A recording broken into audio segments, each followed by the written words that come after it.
Hey, thanks for joining us today on our live. We love Tuesdays. It's so fun to get to go live with you. So thanks for joining in.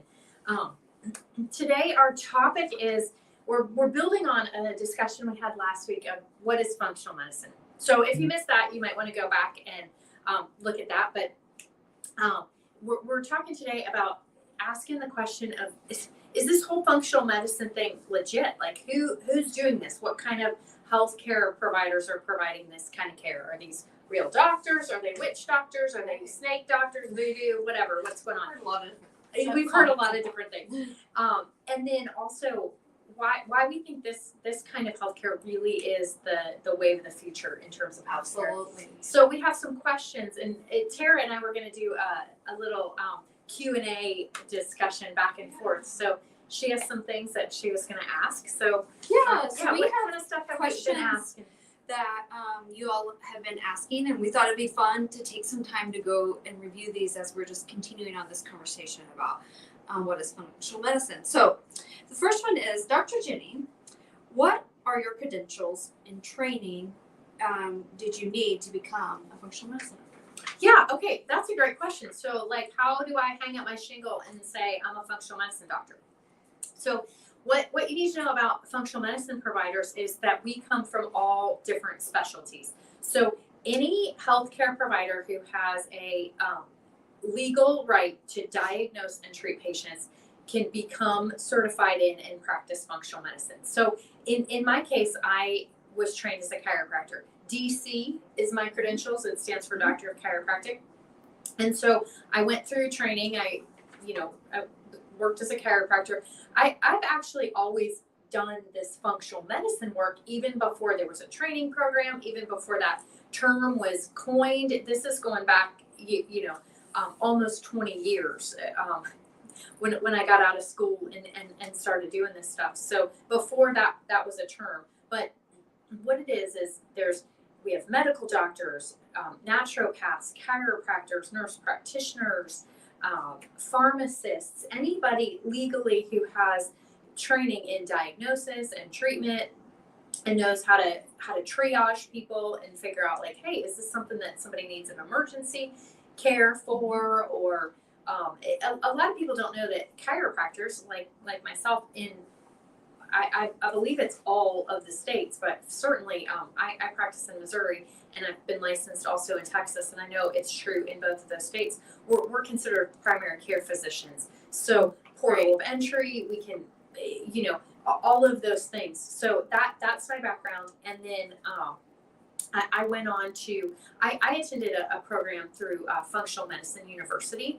There's a couple of different other universities and training programs for functional medicine.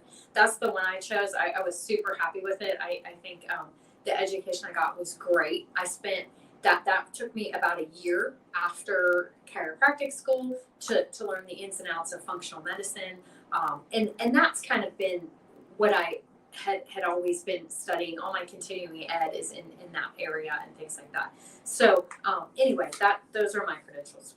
Yeah, so that really kind of helps us understand why functional medicine is legit. It's not just somebody practicing without any kind of license. Yeah, right.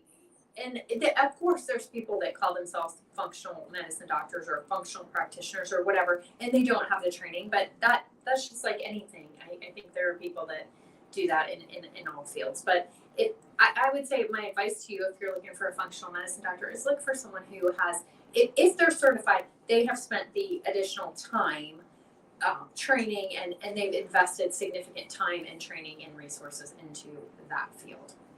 Right, yeah. And you certainly do a great job with all our patients, so we're glad to have you. Thank you. So do you. Tara is the best. You haven't met her yet. All right, so what other questions can we talk about here? How did Dr. Jenny get into this field? That was another question that was asked. How did you get into this field? So I started to see when I was in my late 20s and early 30s. I actually, my first career was in computer programming, believe it or not. And I'm going to just really date myself here, but all the Y2K stuff that happened, like way back, that's 23 years ago now, I was a programmer at the time. And anyway, that's when I was in IT. So nothing that I know is good anymore for IT purposes. But I just started to notice like healthcare is broken. I really, honestly, and truly, I became a computer programmer because at the time I wanted to be a personal trainer. Like through high school and early college, that's really where my heart was, because I loved working out. I loved encouraging people to do the same thing. I taught group fitness and personal trained my way through college. That's how I did it. But somehow it was instilled into me that that's not really a real job, that I needed a real job. Right. So at the time, like, computer programming was a big thing. And so I thought, well, gosh, I'll go be a computer programmer. There'll be tons of jobs. And there was, and that was great. But really my heart wasn't in it. My heart was in fitness and healthcare. And I started to see, but then I started to get insurance, and I started to go to doctor visits on my own, not, with my parents because they made me. But as a young adult, I started to see, man, this world, this is broken. And I really didn't like what I was doing in IT. And I thought, I'm going to go back and I'm going to be the kind of doctor that solves real problems with healthy solutions, not just here's a pill, here's a, Right. There's to put a surgery. Band-Aid on the root cause. Yeah. And so I actually went around and talked to a bunch of different healthcare providers. And what I saw overwhelmingly was that chiropractors were the healthiest. They looked fit. They were helping people optimize their health. And I thought that's the kind of healthcare practice I want. I don't want to just be pumping people full of pills and stuff like that. So that's how I started down that path. And, like I said, the term functional medicine 20 years ago wasn't a thing, but that's what I was doing. And now it has a name. Well, I learned something new, Dr. Jenny, because we have been together many years, and I did not know that you were a computer programmer. So I would have not guessed that. It's kind of like not, I didn't love it, so I don't really talk about it much. It wasn't my favorite thing. Yeah, you get to do your passion now, so that's so great. All right, so we're all wondering, how is functional the medicine model changing the face of medicine? I look at it like a pattern interrupt or an industry disruptor. I think there's a lot of steam going forward in the medical model that is driven by special interest groups, like Big Pharma. I think there's. I wonder if they have our best interests in mind. Yeah, I wonder.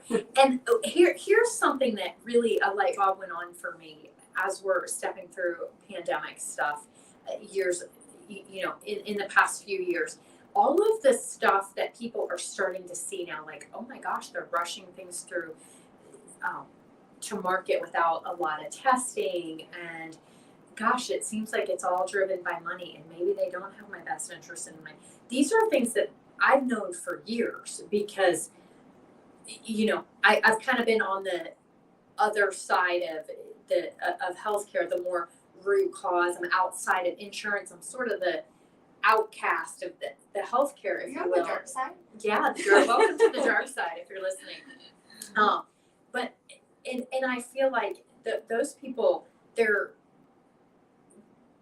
really disrupt is a great word. We're trying to disrupt the status quo, because it's not okay with me that if you've been to 5 different doctors and they've just been like, we'll wait and see, your thyroid maybe looks a little slow, we'll keep an eye on it, if it gets any slower, we'll stick you on some medicine, or maybe we'll have to remove half your thyroid because it's not working properly, or, well, if we don't get those hormones under control, we'll just do a hysterectomy in a few years. And you're 25 years old, and you had in your mind you were going to have children and a family, and that's being ripped out as they're ripping out organs from your body. All these hopes and dreams are coming with it, and that's just not okay. So we do something different, and that's kind of.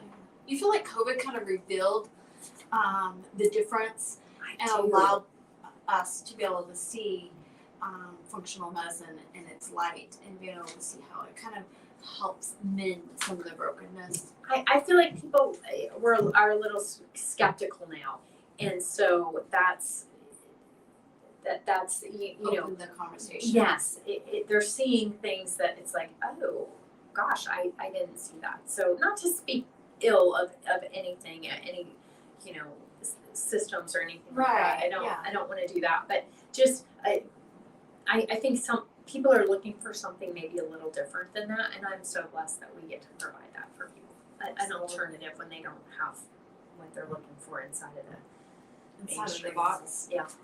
Well, this next question, and I'm curious how COVID has changed this light too. So the next question is, I do not live in Branson. Would you be able to help me? And I think COVID allowed us to be able to treat more people, be able to extend our reach because telehealth is so much more popular than it was prior to 2020. So that allows us, hey, can we treat people outside of Branson? Yeah, so we work with people kind of all over the place, really. And so everything that we do in office is available via telehealth. So, you know, we have it looks a little different, right? Yeah. Tara's good at that. She's seen a lot of people remotely, and she makes it work really good. And so have I. I've even seen some people outside of the United States, which that gets a little trickier, but Yeah. definitely. Getting supplies. can be a little Yeah, supplies and stuff like that makes it a little harder, and time changes and other stuff like that. But you know, certainly, you know, here in the States, it's pretty doable. And we develop that rapport with telehealth, and I feel like we can do a really good job serving people that way. I don't feel like there's Absolutely. I feel like it doesn't change the outcome. The results are the same and you get the same great results. There is something special about getting to serve our local community and people coming in and us sitting face to face, and it's so fun, but it's always surprising